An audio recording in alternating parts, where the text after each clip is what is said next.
দেশ থেকে দাঁড়িয়ে দিচ্ছে না তো? পুষ্পা রানী ঘোষ ওয়ার্ড নাম্বার 11, পুষ্পা রানী ঘোষ ওয়ার্ড নাম্বার 11। 3000 টাকা করে দিচ্ছে তো, তাহলে ভারত মাতা কি জয় বলতে হবে তো? বলো ভারত মাতা কি? ভারত মাতা কি? মধুমিতা দাস ওয়ার্ড 14, ভারত মাতা কি? মধুমিতা দাস ওয়ার্ড 14। বলো, বলতে হবে এগুলো। ভারতবর্ষের আমরা ভারতীয়দের মতন থাকতে হবে। দেখলেন তো ভিডিওতে এক মুসলিম মহিলার সঙ্গে কথা বলতে দেখা যাচ্ছে বিজেপি বিধায়ক কৌস্তব বাগচিকে। কৌস্তব সরাসরি এই মহিলাকে জিজ্ঞাসা করেন যে বিজেপি দেশ থেকে তাড়িয়ে দিচ্ছে না তো, 3000 টাকা করে দিচ্ছে তো, তাহলে ভারত মাতা কি জয় বলতে হবে তো, বন্দে মাতারাম বলো। কিন্তু অদ্ভুত বিষয়, কৌস্তব যখন এই কথাগুলি বলছেন বা এই মহিলাকে ভারত মাতা কি জয় বলার জন্য বা বন্দে মাতারাম বলার জন্য আবেদন জানাচ্ছেন, তখন প্রথমে ওই মহিলা চুপ। পরে কৌস্তবের ভারত মাতা কি জয় শোনার পরে প্রত্যুত্তরে জয় বললেও তা ছিল খুবই মৃদু স্বরে। এমনকি এরপর বন্দে মাতারাম বললেও সেটিও খুবই মৃদু স্বরেই বললেন ওই মহিলা। যদিও কৌস্তব অবশ্য স্পষ্ট করে বলে দেন যে ভারতবর্ষের আমরা ভারতীয়দের মতো থাকতে হবে। চলুন আরও একবার দেখব সেই ভিডিও। বিজেপি দেশ থেকে দাঁড়িয়ে দিচ্ছে না তো? পুষ্পা রানী ঘোষ ওয়ার্ড নাম্বার 11, পুষ্পা রানী ঘোষ ওয়ার্ড নাম্বার 11। 3000 টাকা করে দিচ্ছে তো, তাহলে ভারত মাতা কি জয় বলতে হবে তো? বলো ভারত মাতা কি? ভারত মাতা কি? মধুমিতা দাস ওয়ার্ড 14, ভারত মাতা কি? মধুমিতা দাস ওয়ার্ড 14। বলো, বলতে হবে এগুলো। ভারতবর্ষের আমরা ভারতীয়দের মতন থাকতে হবে। চলুন এই বিজেপি বিধায়ক কৌস্তব বাগচি কি বলেছেন শুনবো। পুষ্পা রানী ঘোষ ওয়ার্ড নাম্বার 11।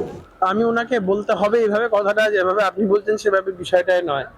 কালকে অন্নপূর্ণা যোজনার ইনগ্রাল একটা প্রোগ্রাম ছিল, সেখানে কিছু বেনিফিশিয়ারিদের তালিকা করা হয়েছিল এবং আমাকে ওই বেনিফিশিয়ারির তালিকা আমি আগেও পেয়েছিলাম।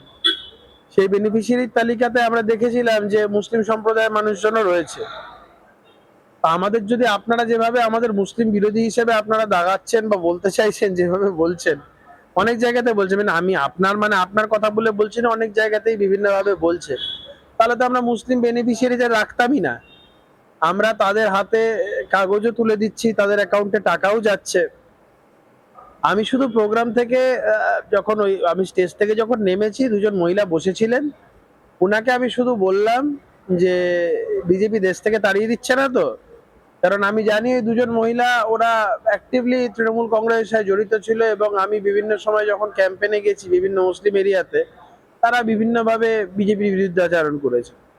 তাদের একটা মতামত ছিল, তারা ভাবতো বিজেপি আসলে বোধহয় সব মুসলমানদের দেশ থেকে তাড়িয়ে দেওয়া হবে। তা আমি ওনাকে জিজ্ঞাসা করেছি বিজেপি দেশ থেকে তাড়িয়ে দিচ্ছে না তো? ওরা বললেন না না, দেশ থেকে তাড়িয়ে দিচ্ছে না। তারপরে আমি বললাম তাহলে কিন্তু বলতে হবে কিন্তু যে ভারত মাতা কি জয়। তো ওরা দেখলাম খুব আস্তে আস্তে, মানে গলার স্বরটা খুব আস্তে করে ভারত মাতা কি জয় বললাম, বন্দে মাতারাম বলতে হবে। ওনারা খুব আস্তে আস্তে বন্দে মাতারাম বললেন। দেখুন, ভারতবর্ষে থেকে ভারত মাতা কি জয় বলা বা বন্দে মাতারাম বলা, এটা তো কোনো অন্যায় নয়, কোনো দোষ নয়। আর আমি যদি উনাকে বলে থাকি যে ভারতবর্ষে বন্দে মাতারাম বলতে হবে, ভারত মাতা কি জয় বলতে হবে, এর মধ্যে অন্যায় কোথায় কই আমার তো ঠাউর হচ্ছে না বিষয়টা। এটাকে নিয়ে অযথা জল গলা হচ্ছে। ভারত মাতা কি জয় বা বন্দে মাতারাম প্রত্যেক ভারতীয়র বলা উচিত বলে আমার মনে হয়। এগুলো যারা বলবে না তারা ভারতবর্ষে থাকারই তাদের যোগ্যতা নেই। তারা ভারতবর্ষের বাসিন্দা হিসেবে তারা থাকবে কি করে ভারতবর্ষে? ভারত মাতাকে, দেশমাতৃকাকে যদি আমরা সম্মান না করতে পারি, বন্দে মাতারাম যদি আমরা না বলতে পারি, তাহলে আমরা দেশে থাকবো কি করে? বিজেপি দেশ থেকে দাঁড়িয়ে দিচ্ছে না তো? পুষ্পা রানী ঘোষ ওয়ার্ড নাম্বার 11, পুষ্পা রানী ঘোষ ওয়ার্ড নাম্বার 11। 3000 টাকা করে দিচ্ছে তো, তাহলে ভারত মাতা কি জয় বলতে হবে তো? বলো ভারত মাতা কি? ভারত মাতা কি? মধুমিতা দাস ওয়ার্ড 14, ভারত মাতা কি? মধুমিতা দাস ওয়ার্ড 14। বলো, বলতে হবে এগুলো। ভারতবর্ষের আমরা ভারতীয়দের মতন থাকতে হবে। আর এই ভিডিও বর্তমানে কিন্তু বেশ খানিকটা ছড়িয়ে পড়েছে। একজন মুসলিম মহিলার সঙ্গে কথা বলতে দেখা যাচ্ছে বিজেপি বিধায়ক কৌস্তব বাগচিকে। কৌস্তব সরাসরি ওই মহিলাকে জিজ্ঞাসা করেন বিজেপি দেশ থেকে তাড়িয়ে দিচ্ছে না তো, 3000 টাকা করে দিচ্ছে তো, তাহলে ভারত মাতা কি জয় বলতে হবে তো, বলো বন্দে মাতারাম। কিন্তু অদ্ভুত বিষয়, কৌস্তব যখন এই কথাগুলি বলছেন বা ওই মহিলাকে ভারত মাতা কি জয় বা বন্দে মাতারাম বলার জন্য আবেদন জানাচ্ছেন, তখন ওই মহিলা প্রথমে চুপ ছিলেন, পরে কৌস্তবের ভারত মাতা কি শোনার পরে প্রত্যুত্তরে জয় বললেও তা ছিল খুবই মৃদু স্বরে। এমনকি এরপর বন্দে মাতারম বললেও সেটিও খুবই মৃদু স্বরে বলেন। যদিও কৌস্তব অবশ্য স্পষ্ট করে বলে দেন, ভারতবর্ষের আমরা ভারতীয়দের মতো থাকতে হবে। চলুন আরো একবার দেখবো ভিডিও। বিজেপি দেশ থেকে তাড়িয়ে দিচ্ছে না তো? পুষ্পা রানী ঘোষ ওয়ার্ড নম্বর 11, পুষ্পা রানী ঘোষ ওয়ার্ড নম্বর 11। 3000 টাকা করে দিচ্ছে তো, তাহলে তা ভারত মাতা কি জয় বলতে হবে তো? বলো ভারত মাতা কি? ভারত মাতা কি? মধুমিতা দাস ওয়ার্ড 14, ভারত মাতা কি? মধুমিতা দাস ওয়ার্ড 14। বলো, বলতে হবে এগুলো। ভারতবর্ষের আমরা ভারতীয়দের মতন থাকতে হবে। এদিকে কৌস্তব বাগচি কি বলেছেন শোনাবো। 3000 টাকা করে দিচ্ছে তো। আমি ওনাকে বলতে হবে এইভাবে কথাটা, যেভাবে আপনি বলছেন সেভাবে বিষয়টাই নয়। কালকে অন্নপূর্ণা যোজনার ইনগ্রাল একটা প্রোগ্রাম ছিল, সেখানে কিছু বেনিফিশিয়ারিদের তালিকা করা হয়েছিল এবং আমাকে ওই বেনিফিশিয়ারির তালিকা আমি আগেও পেয়েছিলাম। সেই বেনিফিশিয়ারির তালিকাতে আমরা দেখেছিলাম যে মুসলিম সম্প্রদায়ের মানুষজনও রয়েছে। আমাদের যদি আপনারা যেভাবে আমাদের মুসলিম বিরোধী হিসেবে আপনারা দাগাচ্ছেন বা বলতে চাইছেন, যেভাবে বলছেন, অনেক জায়গাতে বলছেন, মানে আমি আপনার কথা বলে বলছি না, অনেক জায়গাতেই বিভিন্নভাবে বলছে, তাহলে তো আমরা মুসলিম বেনিফিশিয়ারিদের রাখতামই না। আমরা তাদের হাতে কাগজও তুলে দিচ্ছি, তাদের অ্যাকাউন্টে টাকাও যাচ্ছে।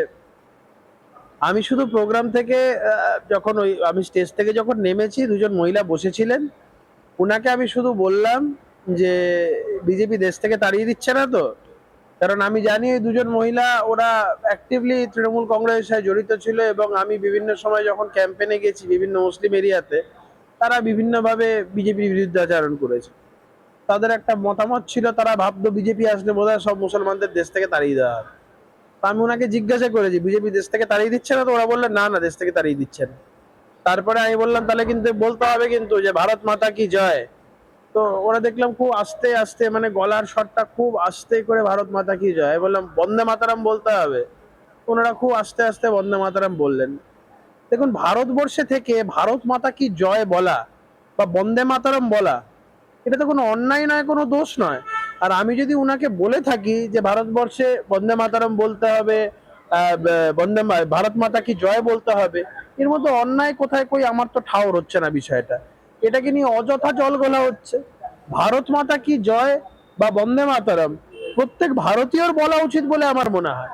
এগুলো যারা বলবে না, তারা ভারতবর্ষে থাকারই তাদের যোগ্যতা নেই। তারা ভারতবর্ষের বাসিন্দা হিসেবে তারা থাকবে কি করে ভারতবর্ষে? ভারত মাতাকে, দেশমাতৃকাকে যদি আমরা সম্মান না করতে পারি, বন্দে মাতারাম যদি আমরা না বলতে পারি, তাহলে আমরা দেশে থাকবো কি করে? সঙ্গে রাখুন আজ তাক বাংলাকে, সাবস্ক্রাইব করতে ভুলবেন না।